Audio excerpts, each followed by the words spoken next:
Mudanças no time que enfrenta o Juventude. Flamengo traça planos para a nova era de contratações e vamos falar também de toda a repercussão do caso Bruno Henrique. Essas e outras notícias do mais querido do Brasil para você agora. Então já curte esse vídeo porque eu cheguei com o seu resumo diário de Flamengo. Se você está assistindo esse vídeo e ainda não é inscrito no canal, o que está te custando se inscrever? Ajuda um outro flamenguista como você a se manter motivado, o canal aqui a crescer para a gente continuar fazendo esse resumão de notícias diárias do Flamengo e você não precisar ficar perdido na internet. Aliás, muita gente que assiste os meus vídeos aqui ainda não é inscrito no canal. Se inscreve aí, pô, dá uma moral pra gente, clica no botão inscreva-se aí e acompanha o nosso canal. E já sabe, compartilha esse vídeo para mandar para quem precisa saber dessas, ó. Vem comigo nessa resenha.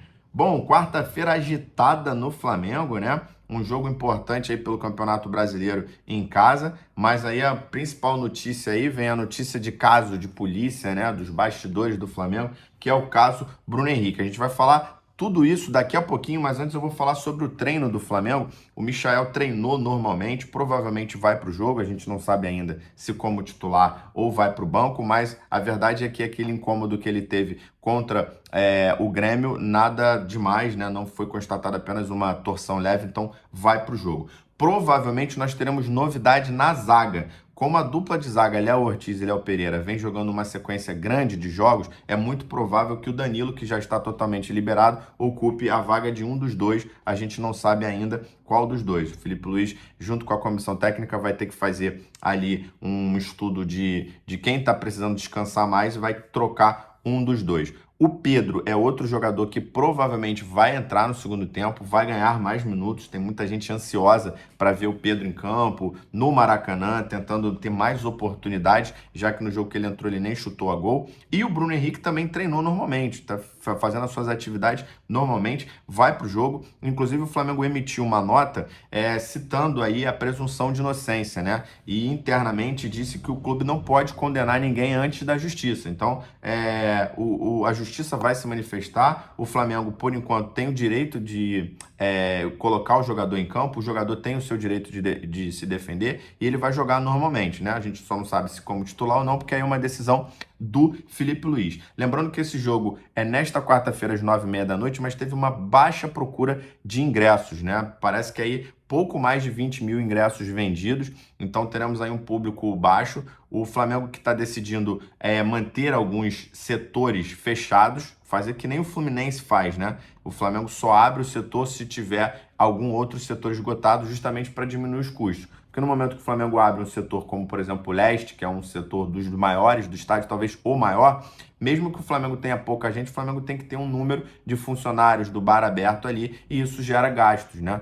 Gera custos. E esses gastos o Flamengo não consegue aí na balança compensar com um pouco número de torcedores. Então o setor sul e o setor leste estarão fechados parcialmente até que outros setores sejam esgotados. Claro, um ingresso a R$80, né? Então fica mais difícil ainda, tendo em vista que no sábado a gente tem um clássico contra o Vasco. Os ingressos têm R$80 o menor ingresso até R$500. Então um pouco mais de 20 mil pessoas na noite desta quarta-feira. E aí falando da polêmica, né, na grande polêmica que mexeu com a gente. Aliás, flamenguista não tem um dia de sossego, né? Terça-feira à noite saiu essa bomba, inclusive no Jornal Nacional. Muita polêmica, como eu falei para vocês. O Flamengo emitiu nota, não defendendo o jogador, mas colocando essa ideia de que o Flamengo não vai julgar. O que acontece é que vários outros entes, né, do futebol estão se manifestando. E o STJD já pediu o inquérito para poder ter acesso, né? Eles já têm um inquérito aberto no STJD, na época, em 2023, em 2024, né, com um lance que aconteceu em 2023, eles arquivaram o processo dizendo que o ganho do Bruno Henrique seria um ganho muito irrisório, que era uma prática natural ganhar o terceiro cartão amarelo e decidiu arquivar. Com essas novas provas surgindo, o STJD pediu esse inquérito para analisar e aí, se ele entender que vale a pena punir, ele reabre esse processo e aí o Bruno Henrique pode, inclusive, ser punido por 2 anos, né? Dentro dos artigos ali do STJD. Ele tem contrato com o Flamengo por 1 ano e meio, então ele não jogaria mais com a camisa do Flamengo, pelo menos nesse contrato. Já tem uma idade avançada, a gente não sabe aí se ele renovaria. A verdade é, eles podem pedir nesse momento uma suspensão preventiva, ou seja, o jogador até que seja julgado. Isso aconteceu recentemente com 12 jogadores aí, inclusive um zagueiro do Santos, um outro atacante também do Curitiba, que teve que sair do Brasil. Então isso já aconteceu, e aí o Bruno Henrique ficaria impedido de jogar, mas até então está liberado por enquanto, né? Vamos torcer aí para que essas coisas sejam esclarecidas, porque o Bruno Henrique é uma pessoa do bem, né? A gente não está aqui defendendo ele, por enquanto, está sendo só indiciado, então ainda não foi acusado, ainda não foi condenado, então tem que ser o processo devagar. Agora, é um processo, né, que leva a gente a refletir. O futebol brasileiro como um todo precisa ter esse momento de reflexão, porque essa entrada das bets, né, precisam ser revistas, né? Não só o funcionamento delas, né? Mas toda a relação que os jogadores, os torcedores têm com elas. Porque no Brasil, por exemplo, o cassino é proibido, né? Mas as bets são liberadas. Assim, qual é a diferença? O fato é ser online, né? Mas estimula o vício das pessoas da mesma forma, né? Então é um momento de se refletir, principalmente porque o Flamengo tem um patrocinador que é uma bet, né? E que leva o nome do Flamengo, que é a Flabet. Então, pelo menos fazer uma cartilha para os jogadores, tentar ensinar, orientar os jogadores, que agora não dá mais para conversar coisas internas do clube descontraidamente, num churrasco, no seu dia a dia, por WhatsApp, porque você termina se prejudicando. Você vê, são familiares dele que terminaram envolvendo o Bruno Henrique. Na minha visão, o que os advogados dele vão fazer, provavelmente, falar sobre que isso é uma prática muito comum no futebol, né? De forçar o terceiro cartão amarelo, e que, obviamente, numa conversa despretensiosa, provavelmente ali pegaram essas informações, tendo em vista que o Bruno Henrique é essa pessoa um pouco mais humilde, né? Um pouco mais desligada de alguns assuntos, de repente a própria família ali ludibriou ele. Eu acho que isso que a defesa vai fazer. Eu não sou advogado, não estou aqui para defender, só espero que as coisas se esclareçam, porque não pode manchar a imagem do Flamengo. Apesar da gente gostar muito do Bruno Henrique, a imagem do Flamengo é que fica manchada, né? Eu acho que deve ser por esse caminho, mas a reflexão, repito, eu acho que é o mais importante, tá? O Flamengo, então, emitiu essa nota explicando que o Bruno Henrique vai continuar. É claro que provavelmente isso vai mexer com a cabeça do jogador. Vamos ver como é que vai ser o desempenho dele aí, para tomara que não afete o desempenho dele em campo.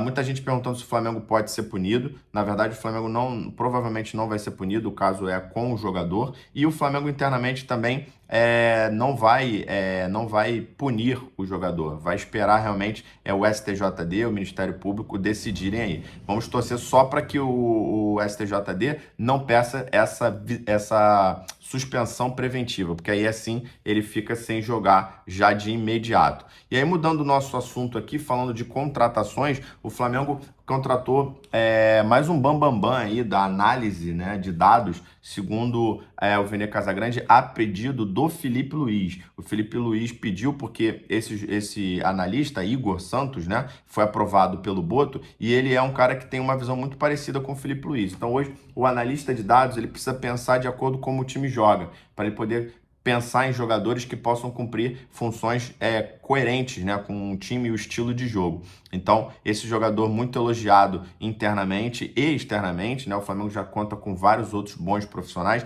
No momento, o Flamengo tem mais ou menos 16 profissionais entre scout, analista de dados, analista de desempenho. Então, a ideia é trazer jogadores baratos que se encaixem no time, jogadores jovens, ou seja, jogadores não tão badalados quanto a última diretoria contratava, né? Provavelmente de mercados alternativos. A gente tem muito jogador que vem se destacando nesses mercados, o Flamengo vai explorar, principalmente o mercado sul-americano. Então, na visão do Boto, da diretoria e principalmente do Felipe Luiz, né, da comissão técnica, não vai trazer jogadores que a torcida quer, e sim jogadores que se encaixem no modelo, no jeito de trabalhar. Eles frisam muito isso, ou seja, o que a gente pode ver é um pouco mais de profissionalismo e coerência nas contratações, não contratações do estilo Vidal, só porque a torcida quer ou porque ele posou com a camisa do Flamengo. Então, mais profissionalismo é o que a gente espera. Tomara que jovens, bons jogadores, e que futuramente o Flamengo possa ganhar algum dinheiro em cima deles, né?